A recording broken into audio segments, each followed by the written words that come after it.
So welcome everyone in again. Thank you so much for joining us for another Creative Futures session. This is our third session and Jo and I have a very special guest today. We are joined by Paul Brown from the BBC. Who's going to be delivering the Young Reporter session for you all today. As usual, there'll be lots of opportunities for you to get involved. We'll be launching different polls throughout. There'll be different questions for you to put in the chat. So if at any point you've got questions that you want to put to any of us, please do use the chat and we'll get back to you that way. But thank you again for joining us, and over to you, Paul. Yeah, thank you. Hi everyone. As just said there, I'm Paul. I work for the BBC. Thanks very much for joining us today for this workshop. I can't see any of you, but I hope you're all there and you can see and hear me. There will be an opportunity to sort of ask questions throughout the session, so please use the chat function and all of that to do that. We'll figure that out. And there'll be different points throughout where we'll kind of we'll break out and sort of talk about a few little things. Before we start, boring stuff about me and my career, if you're interested. I work for a part of the BBC called BBC Monitoring. We are a world news organisation. We are watching media all around the world, but particularly on Iran, Middle East, Russia, where else? South America, and we also watch jihadist media as well. So it's a sort of unknown area of the BBC. Lots of interesting work. It's been around since the Second World War. Actually, it was established to listen in to find out what was going on in Germany during the war. So that's where we started. We're based in London, but obviously all over the country at the moment because we're all locked down. So let's get started with this. Over the next 45 minutes or so, we're going to be looking at how and why false information spreads and some ways that we can help to stop that from happening. We're going to start by taking a quick look at a short video. I'm going to switch my camera off and I'll just come back when we're doing the Q&As. So let's get going.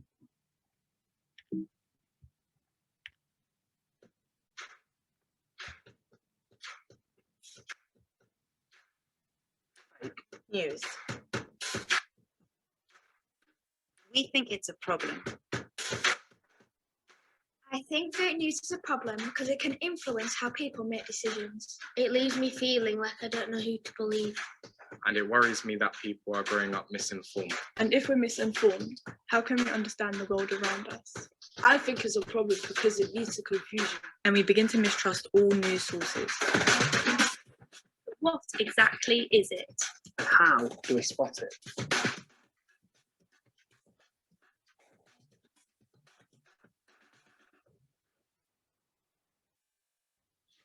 Fake news is lies and propaganda told for a political or commercial purpose, which deploys digital technology, social media, new networks to go viral, to reach around the world and influence millions of people very, very quickly.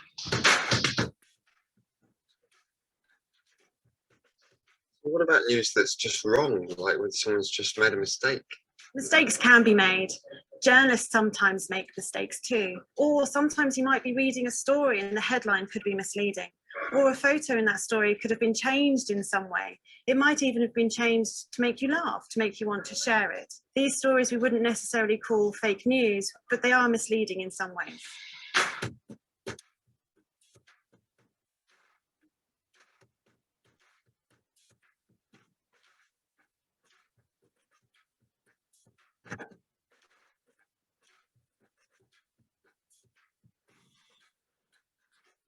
So if fake or false stories tell us something is real when it's actually not?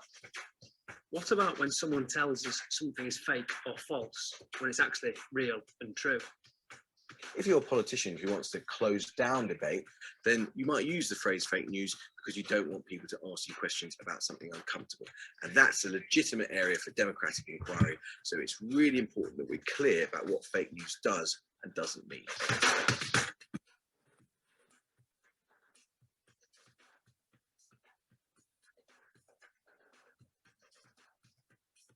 You're feeling confused. I'm feeling confused, right? There's all these words, fake news, hoaxes, spin. But in the end, just be aware that not everything you see online is completely true. It might be helpful to think of it not just in black and white terms, but there's lots of different ways that a story might be misleading or inaccurate. It might be spin.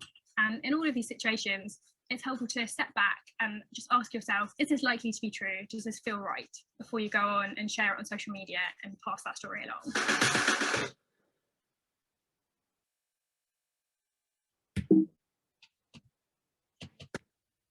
Okay, sorry, nearly saw it again there. So as my colleagues there explained, we need to be really careful when we use this term fake news, because it's not really clear and it can mean several different things.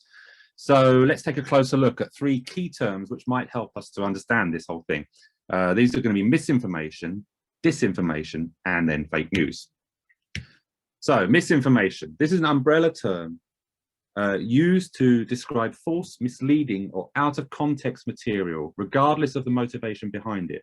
So that means it doesn't have to be shared on purpose. And in fact, the person sharing it may not even realize that the information is false or misleading. It could simply be a mistake, and this can be described as bad information. In a moment, we'll have a look at some examples of this. Next one, disinformation. Now, this is where this is different. It's a deliberate attempt to mislead using material that the deceiver knows is untrue. So there's real intent here to share false information, and that might be for a number of reasons. It could be to get people to think a certain way, to vote a certain way. It could get trying to get money out of people. We've all heard of clickbait, right?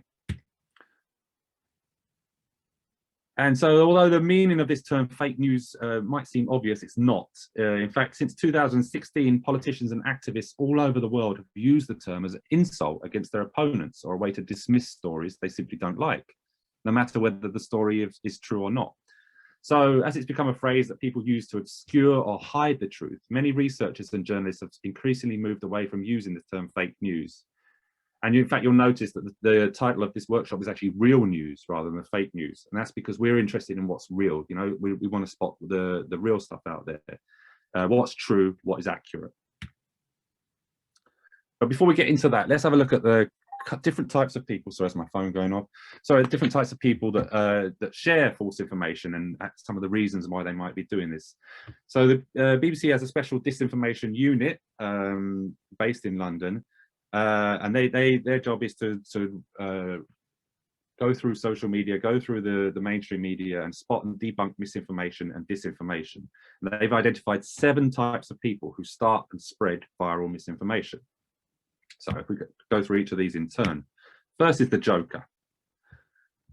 I'm sure we've all seen funny stories, memes or jokes on social media. It's all just a laugh, yeah? Well, not always. For instance, at the start of the coronavirus pandemic, there was a WhatsApp note which went viral, and in it, it claimed that the government was cooking a giant lasagna in Wembley Stadium to feed Londoners. It was a joke. We might feel that it's not a particularly harmful thing to do, but you know, people believed it. Maybe there were some hungry people desperate for lasagna who were disappointed in Wembley. Who knows? But you can kind of see how these things have real-world implications. Sorry, what about, but if we, you know, that's a bit of a laugh, but what if we think about the person who created a fake government text that claimed a resident had been fined for leaving their house too many times? This person thought it would be funny, and after encouraging his followers to share it on Instagram, it found its way onto local Facebook groups, where it was then shared by people who were like genuinely worried, and some of them took it seriously and were scared by it. So something that starts as a bit of fun can end up causing anxiety and genuinely frightening people, and that's not something we want. Next, we have politicians. There he is. Who misses him? You might remember Donald Trump was filmed on camera questioning whether exposing patients' bodies to UV light or injecting bleach could actually help with coronavirus. He later claimed he was being sarcastic, but you know, people had started phoning hotlines to ask if they could, you know, treat themselves with disinfectant, which, you know, we know is incredibly dangerous. And it's not just the US president spreading, or the former US president spreading misinformation either. In another example, a Chinese foreign ministry spokesman promoted the idea that COVID-19 might have been brought to Wuhan by the US Army deliberately. Obviously, no proof for that at all. Oh, sorry, there's a picture of some disinfectant. Then there is the insider. This is when the information seems to come from a trustworthy source with inside information like a doctor, a professional or a hospital worker, but often the insider, as they say, is nothing of the sort. So also during the pandemic, we had an example of a woman in West Sussex who created a panicky voice note on social media predicting terrible death tolls for young and healthy coronavirus sufferers. She claimed to have inside information through her work at an ambulance service, but her claims have not been supported by the trust, and no one has been able to establish whether she is even a health worker. So it's unlikely to be true, but you can also see how it could be dangerous, something like that. But this is just the sort of misinformation. This is the sort of the next one, relative. This is the sort of misinformation that our own friends and family can share with us. And there have been all sorts of well-meaning stories spread around coronavirus, such as claims that eating garlic or drinking water every 50 minutes will stop you from getting the virus.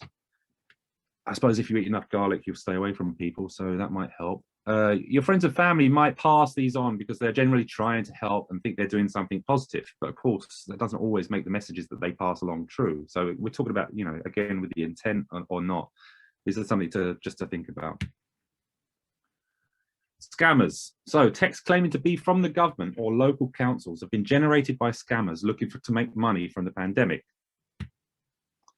Here's an example. One such scam investigated by a fact-checking charity called Full Fact, which is always difficult to say, claimed that the government was offering people relief payments and asked for their bank details. There have also been other scams around the provision of face masks and other protective equipment. Finally, one of the biggest fake stories doing the rounds during the coronavirus pandemic, particularly at the beginning, was around 5G masks. These were started by conspiracy theorists. All the uncertainty about the virus created a perfect breeding ground for conspiracy theories. And our final group, the celebrities. These are people who help to spread false claims, and we've seen numerous famous people, from actors, singers, etc. They were among the groups promoting these 5G coronavirus theories to the hundreds of thousands of followers on social media, and they got a massive following, and they're able to share this stuff. There were serious concerns about this misinformation because it had the real risk of causing physical harm to people, as it led to numerous attacks on 5G masks. And I've seen those videos. There's videos you can find on Facebook, etc. People literally going out and burning these masks, and that's obviously very dangerous. A recent report by the Reuters Institute found that celebrities play a key role in spreading misinformation online. So perhaps remember that when next time you're looking at your favorite Instagram feeds. Oh, sorry, and there's a 5G mast. I'm always a bit behind on these pictures. Don't forget, if you have any questions, then please ask them using the question and answer function on your screen. But in the meantime, let's have a look at how a bigger problem misinformation has been during the coronavirus pandemic. A few more examples here.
Okay, we're at this stage now. Have we got any questions so far? I'll just sort of sit here and wait a minute. No questions come in yet, but yeah, if any of you guys do have questions, please just pop them in the chat. No, none coming just yet. Nothing yet. Just a comment about the videos, Paul. Yeah. They're a bit laggy to watch, and sometimes the sound goes a little bit, but don't worry, I think partly that is Zoom. Yeah, it could be. Hang on, I've got some audio settings here. It's just telling me to. Oh gosh. Press background noise. Turn it on the original sound. Okay, that might do something. Jess, yes. We will provide you with a link of all the videos, because sometimes there can be a bit of a time lag, and depending on what your internet connection's like. Yeah. So I'll send all the links that we've got on all the videos. So if you need to see them again, then that's fine. But I'll send that at the end. Fantastic. Thank you, Naz. Nice. Paul, we've had just one question come in. Go on. got a couple now. First one, Paul, how did you get into your job? Okay, I'll keep this brief. I mean, we will say from the outset that we can do questions about careers and stuff towards the end, or even do a separate session on that if you like. But how did I start? So I did a media degree in London, and then I was temping, just a very boring admin job, and I saw this advert come up for a job at the BBC, and I speculatively applied for it, totally not expecting anything from it, and somehow I don't know what, I can't even remember that interview. It must have been the best interview I've ever done, because I've never done that well in a job interview before, and they offered me the job. And I suppose it just goes to show that you should never sell yourself short when you're looking into these things. You can gain experience from any job, I reckon, even the most mundane, and my job at that time was very, very mundane. But you learn a bit about organisation, about various things, and you can channel all that. And the other thing was, I think one thing I do remember of that interview is that I'd done my homework on the organisation, not just the BBC, but this department. So I knew, for instance, that they were moving to another office in a few months. And I mentioned that in the interview, and they said that I was the only one who had mentioned that. So it's one of those things. Yeah, do your homework, and also try and think about what the experience you have so far, and how you can apply that to the application form and all that. Fantastic, thank you. Any more? Should we crack on? Yeah, well, I think we've had a couple more come through, but I think if we come back to those, then okay, great. No problem. All right, let's go. Let's see if I can do this now. Is this story real? Hold on. Still got my silly face here. Okay, I'll do that. So now we're going to do a quick poll, the first of our polls. So how many of you think you can spot whether a story is real or fake? So we just go yes or no on this one. Oh, look at that. As if by magic. That's amazing. I've never seen it like that. Oh, hang on.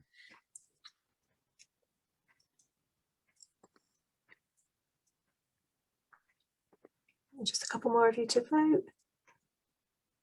Pretty tight. It is.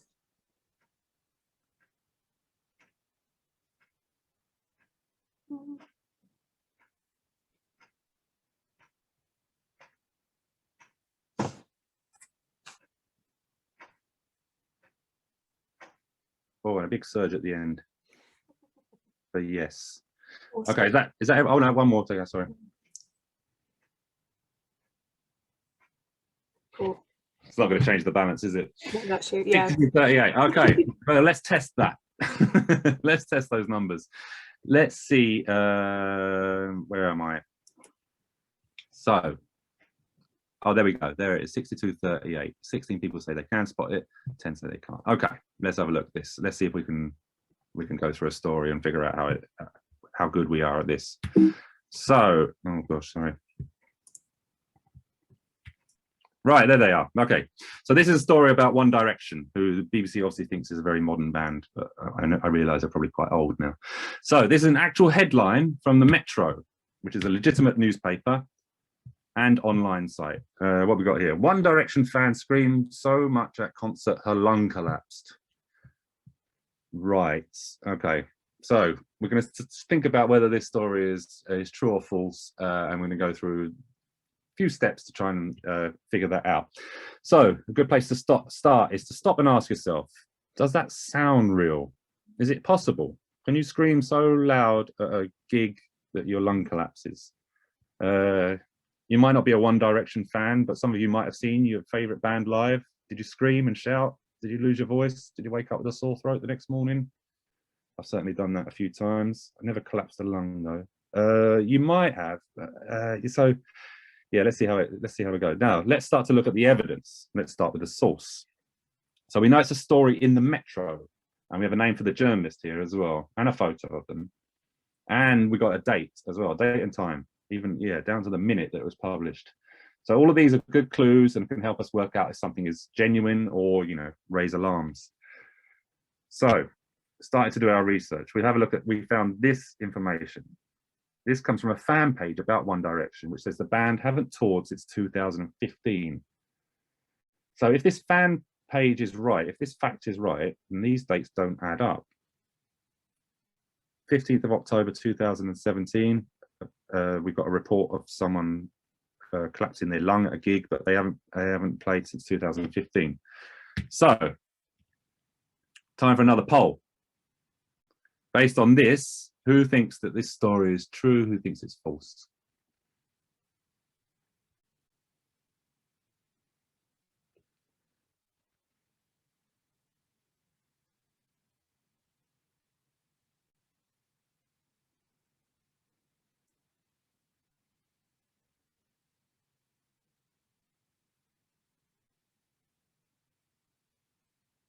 Well, that's a landslide.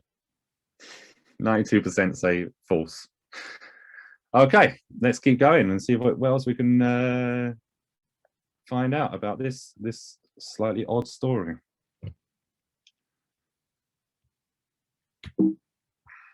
Sorry. Right. So let's look at some more evidence and look beyond the headline in the article. So there's a picture of the, sorry, look beyond the headline. There's a picture of the band, and here's a picture of a girl screaming. Do these pictures tell us anything? So if you look closely, you'll see that these are from Getty Images. I'm just pointing out there with my mouse. So these are they're stock pictures, which means they weren't necessarily taken at the concert. They're not necessarily related to this story. And in fact, if you look at this caption down here of the girl, it says "a girl" brackets not pictured. So they're saying that here's a girl screaming, but this is not the girl that we're talking about in the story. So these pictures might even not be that recent. So let's have a look at a bit more evidence. What does the story say? So the 16-year-old girl, who is described as a super fan, has continued shouting even after she started to have trouble breathing. When she was taken to the Children's Medical Center in Dallas, Texas, following the band's gig, they discovered she had suffered a tear in her lung that resulted in air seeping into her chest. So we've got some more detail there, haven't we? We've got an age. We've got she's 16 years old. We've got a location, Dallas, Texas. And yeah, we know that she went to a hospital in this city. So let's look at the evidence we've got in front of us. We've looked at the evidence in front of us and the fan page.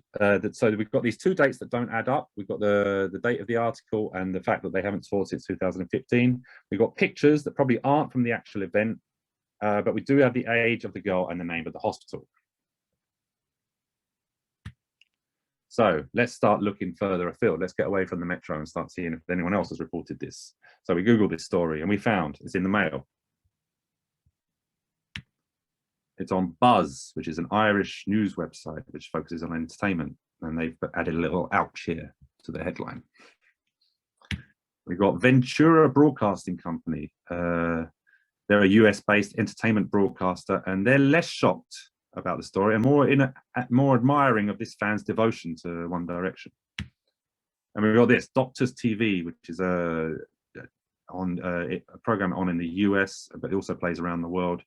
And this is a panel of experts, and they're so shocked that they've set up this little discussion about it. Could it happen to me? With so many people carrying this story, does it give you confidence? Does this kind of cross-referencing help you decide if you believe it? Having looked around, adding this new information, it might make you start to believe the story a bit more. But then, while looking around, you find that the good old BBC are also running the story. Does that make a difference to you? Would you expect the BBC to get the story right? Do we make mistakes? Yeah, we do. I do. I have. We don't. But these are genuine mistakes. We don't make stuff up for the sake of it or for any of this. And when we do make mistakes, we fess up to them. So we got a report by our health reporter, Katie Silver, here. And let's look at the evidence here. So we've got the name of the reporter. We've got another date, 2017 again. And this definitely looks like the BBC website. I spend a lot of time looking at it, so I know. But hang on, the fan page that we mentioned earlier, it's got some more information, this time about One Direction concert tours. And it says that the last time they were in Dallas was in 2014. That's 3 years before this story. And we're pretty sure that that was where the girl saw them, because she went to the Children's Medical Center in Dallas. It's unlikely that she was in another city and they took her down to Dallas. So does it add up that the story would be reported in 2017, 3 years after it happened? Okay, back to you guys. Who thinks the story's true now?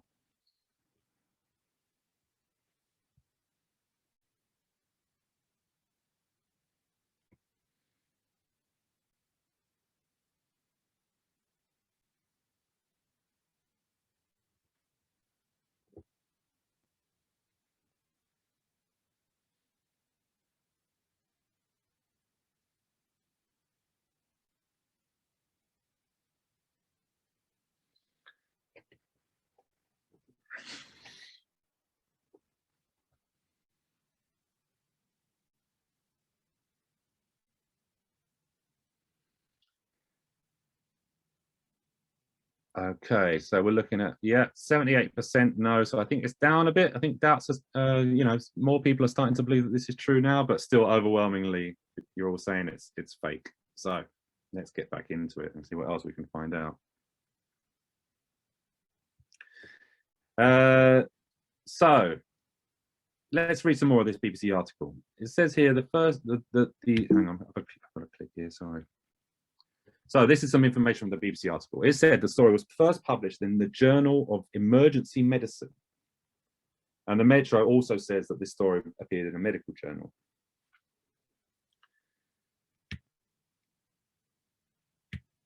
And this is the title of that article in the medical journal.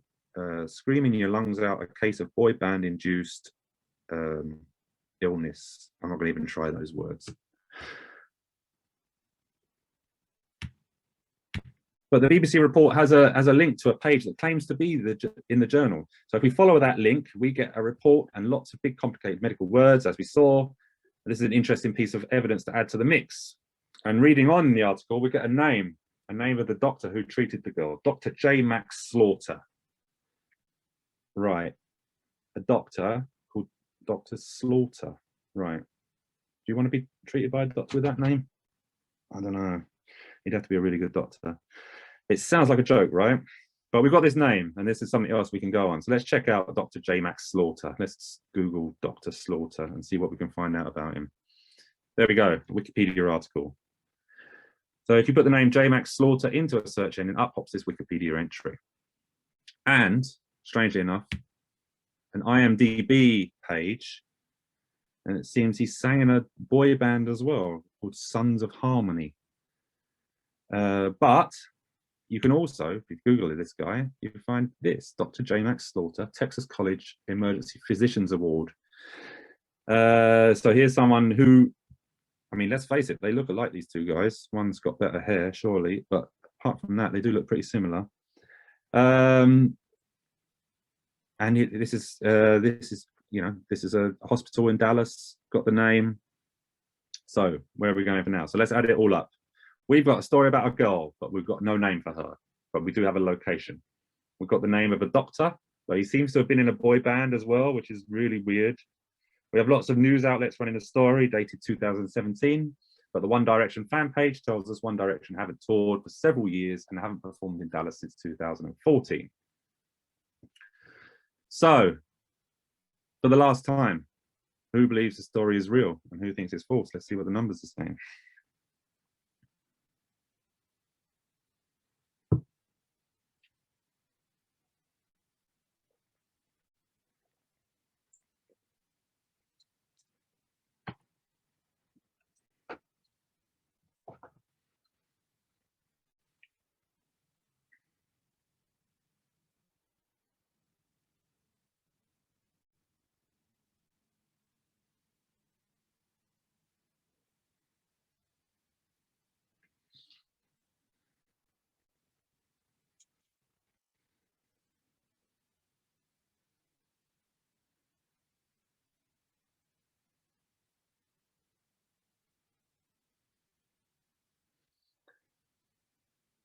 Some people are still thinking.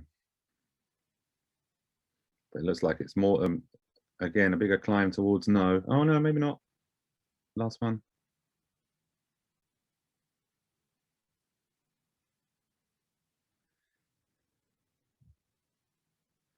Right, 78 to 22. 78% say no, rubbish. Was it Dr. Slaughter that did it for you? 22% said yes. Right, let's see what the truth is. This story, to the 22% of you, you were right. It was a true story. It was real. It happened.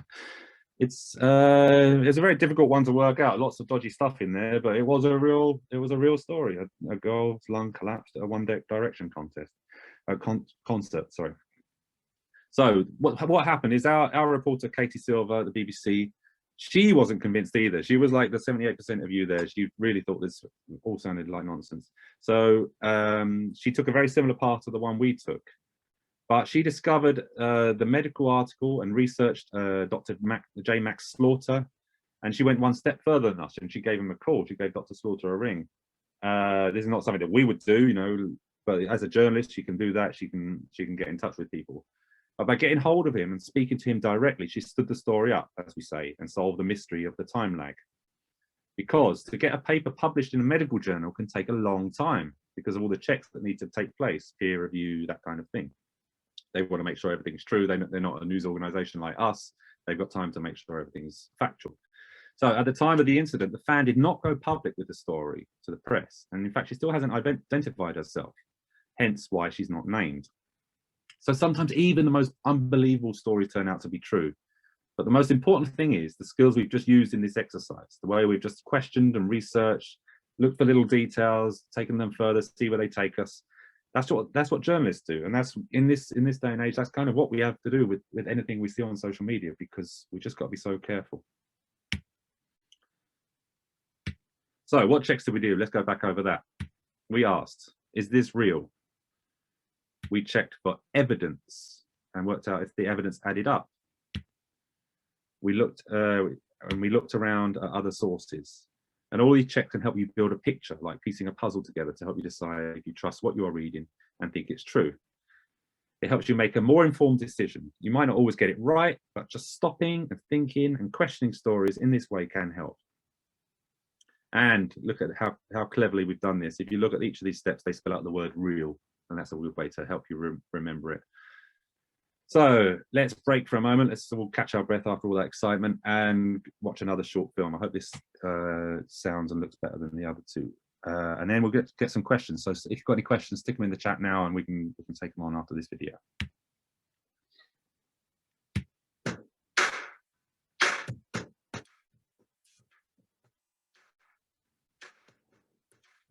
How can I know if the story is real?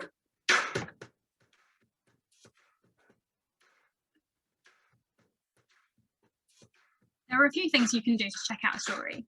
Stop and ask yourself, is this real? Does it feel right to you? What evidence do we have? Who's telling us this information? Where does it come from? And then ask yourself, does it all add up when you look into the details? Do the dates add up? Could the person who's involved in the story have been there at the time? And finally, look around. See if anyone else is reporting it. If no other major news organisations are reporting something that seems like a big, shocking story, you might want to be careful. What about stories I see on social media?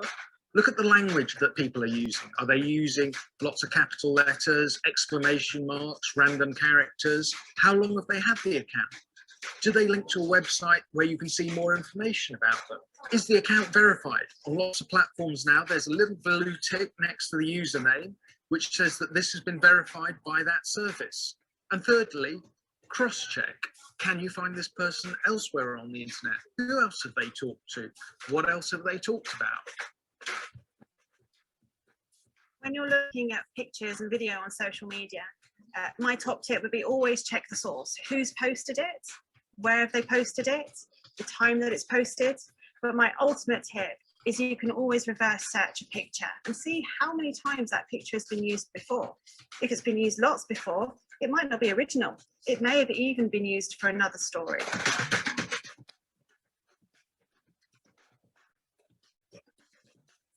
We all have a role to play in making sure that what we share in the digital space is accurate and trustworthy.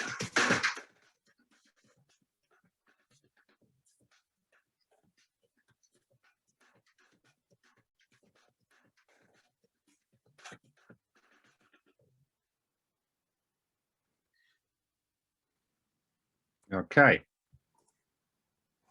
Back to questions. What we've got? Brilliant. We've had a couple more come in, Paul. Okay. Some more related to kind of the career journey and qualifications you might need. Yeah. But someone has asked, do you need to have A-levels in English to become a journalist? No, I would say no, because I mean, for a start, like my office, we have a lot of international staff. So they won't have they'll have a very good English, but they won't have A-levels in English. Yeah. I don't think that English, I mean, it would help. Obviously, it's helpful if you've got those kind of qualifications, but I wouldn't say it was a requirement anyway. What you need to be a journalist, the writing is a big part of it, but really it's that inquisitiveness, that desire to find stuff out and to share it with other people. And you know, the research is the main job. Writing it up is almost the easy bit, but it's the research and being, you know, insatiable in trying to find those facts out and then wanting to share it with people. I think that's a much more important thing. Brilliant, thank you. Another question's come in is, can you just have a job where you just identify fake news, or is that part of the wider journalist job? I think yes and yes. I mean, like obviously it's a major part. Everyone should be doing it in the BBC and in any news organisation. They you know, you're bombarded with stories, with information all the time, and you've got to be fact checking it all the time, because that's part of the job. You know, that's a big part of it. But yes, you can. Sorry, I'm looking down because I'm looking at my phone at the moment, because there is a team. As I mentioned, we've got a team of experts. And I work with a few of them, and their job is literally to find and debunk and you know, also look into conspiracy theories and stuff like that. And they have this WhatsApp group which I'm a member of, and it just constantly updates any hour of the day or night. They're on the case looking at stuff, and so yes, and I think I don't want to make a prediction, but I think you'll find that those kind of jobs, specialists in this area, there might be a greater appetite for those among news organisations in the future. So yes. Yeah. Brilliant, thank you. A couple more if you don't mind. Yeah. If you were a journalist and you got a story wrong, would you be in trouble? Yes. Yeah. I speak from experience. But again, it's if you got a story wrong for whatever reason, like you were given dodgy information from a source that you trusted, yeah, I mean, I've done it. I've had those moments. You do get in trouble. You get a slap on the wrist, or you learn from it. But I think the important thing is how you react to it once you've done it. I mean, if you know you've been caught bang to rights and you're still defending yourself, then you're doing it wrong. You know, whenever I found out, I just, you know, you just have to swallow pride, and it hurts. Yeah. Hands up and say, look, I screwed up. And you know, I run social media for our department, and we've had a couple of errors that have gone out, and that's the worst thing, because then you just get this pile on from people just destroying you. But really quick to jump onto that, aren't they? Very, very quick. And I don't blame them, because you know, we say that we're truthful and factual, but I think the point is that, again, if you correct yourself, hold your hands up and say, look, we got this wrong, and this is why we got it wrong. And we're sorry, and we're going to, you know, we'll. I think people respond to that a lot better than you trying to hide it or you know, make excuses for yourself. Yeah, yeah. Thank you. Somebody has asked, what did you take for your GCSEs? GCSEs. Oh my God, it's so long ago. What did I do? I did English. So this, yeah, so what the course, so there's two science. I did two science. I didn't do triple science. I wasn't good enough at science for that. So I did science, two science, maths, geography, which I was also rubbish at, German. Nice. Oh God. Sorry, I did art. I think I did art. Yeah. God, it was so long ago. I can't remember. But quite a broad mix there. Yeah. Yeah, it was a bit of a mix. And then A levels, I did some other. I did English literature at A level, and what else? Economics and classical studies as well, which is a bit weird. But yeah, that's what I ended up doing. Yeah.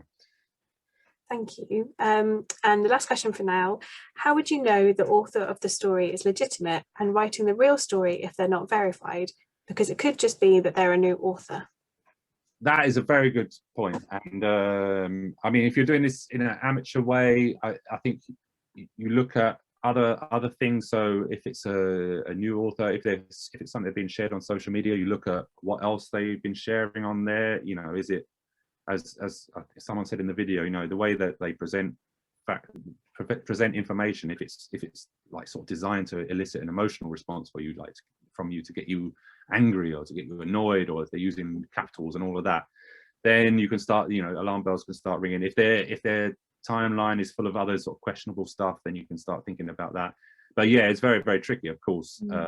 And you know, there's new people starting out all the time, especially with all these social media platforms cropping up. So it is a tricky one. So yeah, that's why we all say just be extra careful. You don't have to label everyone a fake, but you can just be super careful about what you choose to believe and most importantly, what you choose to share, because that's the most important thing here.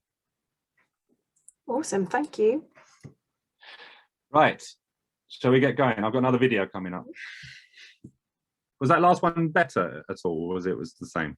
It was slightly better. Slightly better. Okay, well, we're moving in the right direction now. All right, cheers. Let's go to the next one.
Okay, so there's a few little things that you can spot, and I've got to say that this one, the URL, that is a classic.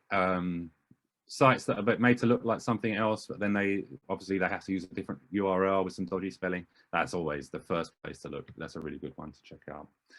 Okay, we've got another little. I think we've got another little exercise coming up now. So before we break for more questions, we're going to have a look at 4 picture stories that were tweeted and shared by various people that went viral on social media.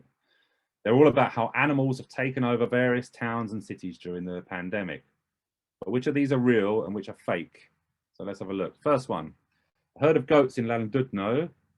Did I say that right? Just about. A herd of mountain goats roaming the deserted streets of Llandudno. There's a clue here. These pictures have been taken by a press photographer. This guy, Peter Byrne, is a press photographer, and he's got a blue tick. He's verified on the platform. Next one, dolphins swimming in the canals of Venice. Venice hasn't seen a clear canal water in a very long time, so the dolphins came and enjoyed themselves because there's no boats going around, because there's no one walking around in the town. Lions in Russia. Russia unleashes more than 500 lions on its streets to ensure that people are staying indoors during the pandemic. Does that sound like something Russia would do? Do they have enough lions for that? This has been tweeted by Lord Sugar from The Apprentice, and it looks, you know, we look down here, we've got these various things. It looks like it's a kind of breaking news story from a TV channel or something. And lastly, deers in East London. While the goats in Llandudno are getting all the publicity, how about a shout out for these deer who have colonised the empty street of Harold Hill in East London? And this has been tweeted by Billy Bragg, 1980s singer-songwriter, who you should all check out. Much better than One Direction. So we've got another poll coming up. So we want to know who thinks that the goats picture, the story A, is true.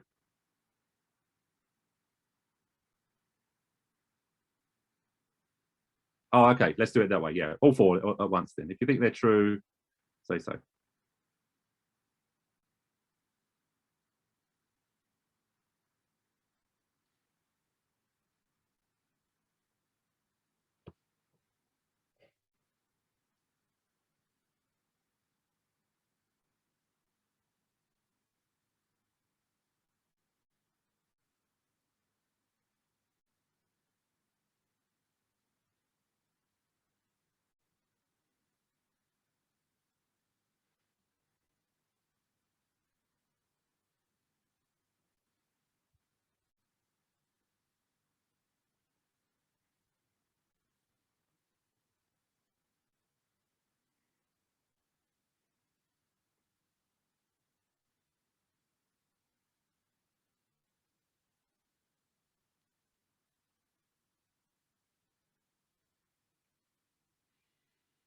3 more to go, 2 more to go.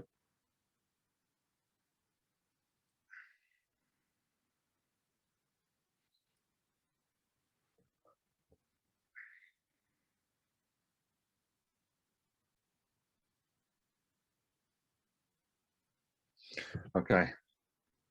Oh, there we go. We're done. So what are we seeing? There's majority. 67% say the goats is real. 58 say dolphins are real. Oh, just one person said the lion was real. And deer, 83%. Okay, so resounding. The deer, definitely. That one was true. Yes, correct. 20 of you there. 83% of you got that bang on. Well done. The other one that was correct was. It wasn't the dolphins, it was the goats. 67%. Well done, guys. I'm going to take credit that you've all learned how to spot fake stories now. Yeah, unfortunately, the lion in Russia wasn't true. But that would be a hell of a story, right? So the clues here are that both of these stories, A and D, have been posted by verified accounts. This is not, I mean, this is not always the case. There are plenty of verified accounts, and we talked about that earlier with celebrities and stuff. They can post dodgy material, but usually if it's you know, if these people are famous, if it's a press photographer and this guy is a singer-songwriter, they don't really have any reason to misinform, especially on a story like this. The dolphins, these dolphins are real dolphins, but they're not swimming in Venice. They're off the coast of Sardinia, which is an Italian island in the Mediterranean. But the story that the canals are cleaner and you can see more fish in them was true. That definitely happened. We don't know anything about the person who posted this picture.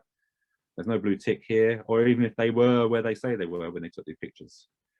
And yeah, shame. Unfortunately, the lion story wasn't real. The breaking news has been added by someone. It wasn't Alan Sugar, by the way. It was someone else. He just retweeted it. The image itself is real. The image of that lion walking in the streets is real, but it wasn't in Russia. A quick Google search will reveal that this image comes from an incident 5 years ago, in 2016, in which a large lion was spotted roaming the streets of Johannesburg in South Africa. The lion was being used in a film shoot and had been borrowed from a nearby lion park. It's unclear who created the fake news graphic, but there are sites out there which let you do this kind of thing. Oh yeah, I just noticed at the bottom it says President Putin released around 500 lions. Yeah, unfortunately, that's not what he did to curb coronavirus. And just remember, so it's the same as we said before. Remember, when you're looking at photos online, you can use that same checklist that we had earlier. Could the photo be real? Does it look real? What evidence is there? You know, you can look at, there's plenty of clues in photographs. Does the weather look right? The scale, time of day, signs. You can look in the background for signs. Are there any different languages, shop names, posters, car registrations, landmarks? I've made a whole video on this, which is on the BBC website, which I can share with Jess later and to have a look at, because this is the exciting stuff if you're into that. Does it add up? Look at who has shared it and why. Are they likely to be in the location they're claiming to be in? Would you only take one picture if you were in such a situation? If you saw a lion walking around Russia, would you only take one picture of it? I'd probably take none actually and run away. Look around. Does this picture story appear anywhere else? You can even do a Google image search to see if the picture has ever been used elsewhere before. Have a go with an image online and see what you can find. It's much easier than you think. It's really, really easy to do a simple reverse image search, and it's really, really useful. So before we finish today, we're going to look at one more area where we work out if the story is true or not. It's not just facts we need to look at, but opinions too. And this is becoming increasingly important in news media. Both facts and opinions provide us with useful information and help us have a more detailed and complete view of the story. But the important thing is to spot fact from opinion. Take the above stories. It's a fact to say that Ofsted have said a return to school is in children's interests. But that statement is their opinion. What is it based on? It may be based on facts and evidence, but it may not. We need to read more and find out why they think this is, but their opinion is still valid. Meanwhile, the teachers' unions have warned that it is not safe to open schools. This was late last year. Again, them saying this is a fact, but what they have said is an opinion. We'll have to read both these stories more closely to see what the opinions are based on to get the full story. So I think we're just going to skip through to questions now, if there are any. Have we got any more? Brilliant. Yeah. Yes, yeah, we do. Someone just asked, what made you realise you had an interest in journalism? I think, well, I'm going to show my age now. I was so I was working at the BBC. My first BBC job wasn't in news. It was just an admin job in television. I was like dog's body, booking people taxis and things like that. And I think at the time it was, so what was this, 2005? Yeah, that long ago. And I at the time I was, you know, the Iraq War was going on. You know, there's that whole post 9/11 world. And I just found myself reading so much and becoming much more interested in what was going on in the world. And so, yeah, when this job came up, so my job wasn't in London. The news organisation I work for now, it was based in Reading, which is where I live now. And I saw an opportunity at this organisation. To be honest, I didn't really know what they did, but I saw it was in news and that there was an admin job going there. And so I took it because I also thought that not many people are going to be applying for jobs in Reading. So I managed to, you know, wing the interview and got in again. And yeah, and so it's just built from there. And then the place I work, I mean, it's an amazing place because we work with so many different people from all kinds of backgrounds. You know, I work with Afghans, I work with Iranians, and people I would never have met in my normal life. And the more I've worked there, the more I've sort of realised that I enjoy learning about these other places and what's going on in the world and all of that. So I think that was a bit of a long-winded answer, but that's okay. No, that was really helpful. Thank you. We've had a couple more come in. Do you have to go straight into journalism, or can you have multiple jobs on your resume before you join? I mean, there's no rule on it. I think a bit of experience in another field could definitely suit you. As I said, like earlier, like I worked in office for a couple of years before I joined the BBC, so that gave me a good grounding in you know how offices were being organised, all of those kind of things, how to approach different tasks, and things like that. So you can always learn from any job that you do, I think. Yeah, and a lot of people will move from other fields into journalism, and if they've been specialists in a particular field, then it can be to great advantage because that could be the thing that you're reporting on. So yeah, absolutely, don't narrow your scope on that. Definitely. Thank you, Paul. I know you've touched on this slightly a little bit earlier, but somebody's asked, how does a job in journalism vary? What sorts of things could you be doing on a day-to-day basis? And depending on that, does it pay well? The classic. Okay, so how does the job vary? So in my first news job, there was very little variation day to day. I was just doing very, very basic stuff. And that's because, as an entry-level position, it was kind of admin tasks with a little bit of editorial work on top of it. So, but that's where you learn your trade, and I probably learned more in those early years than I did, than I have done since. But that might be just because I'm going senile. But yeah, it's like it does. But now my job, I'm a bit of a jack of all trades in my current job. I don't really have a specialism as such. So the last few stories I worked on, one was about global ISIS. The next one was about Turkish social media, and today I've been making videos on this kind of this subject, like verification and stuff like that. So if one thing I would say about the BBC, I can't speak for other news organizations, but you get plenty of opportunity to work in different departments or to work with different departments. So I've worked with sport, I've worked with the Africa radio service, and each time you do those things, you're going to be in touch with people with specific skill sets in certain areas, and you can learn from them. So as I say, I'm a bit of a jack of all trades. I can do radio production, I can do video production, I can do writing, all fairly well. Not brilliantly any of it, but because of the nature of this job that I've got, I've been in touch with people who've been able to show me those things. So I think that's another tip I would give. Always see what you can learn from others. Definitely. Oh, and the pay. I almost got one. The pay is not great. It's not. I mean, obviously, we're not starving to death. We're doing all right. And the longer you stay in there, obviously, the better it gets. Yeah, yeah, it's not bad. It's all right. It's not. I mean, the starting, you know, the first sort of 5, maybe even 10 years, it's pretty hard. But if you stick at it and you make a name for yourself, then I think there's plenty of opportunity to. And there's, you know, some journalists are loaded.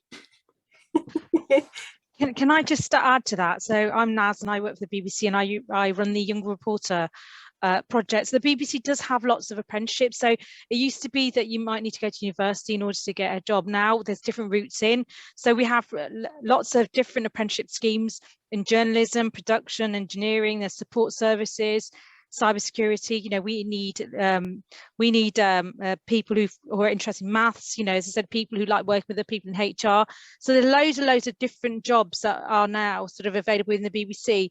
And if you are interested, as I said, I mentioned, you know, you can apply for the apprenticeship scheme after college, or you may think, right, I want to go to university and then maybe want to apply. So there are different routes in, but one of the things that we have is something which we call BBC Get-ins, and young people can actually sign up for that, and they will let you know when the next schemes are. So, or if you go onto the BBC website and type in apprenticeship schemes, it should bring you a list of all the schemes that the BBC runs.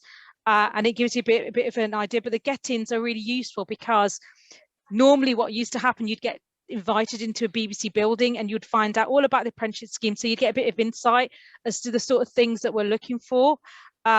So it's definitely worth doing that. And as I said, once we go back to the sort of people coming into the building, hopefully Jess can bring the sort of team, the classes in, and we can talk a bit more about what sort of opportunities there are. But I think the best way at the moment is to go and look at what schemes are open. And I know some have actually opened recently. Brilliant. Thank you, Naz.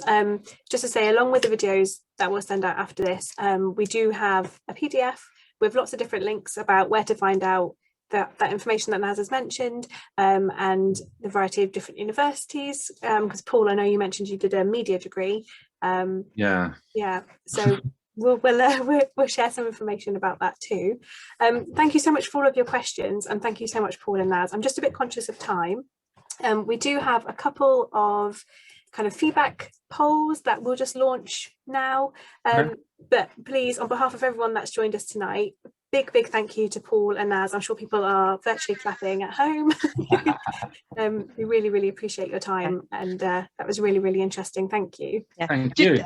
And then one last thing, if you would like a separate session on careers, we can organise that, so we can get the academy and maybe get a couple of apprentices in to talk about their sort of journey. So that could be something else that if you would like us to do, we can follow that up later on in the year.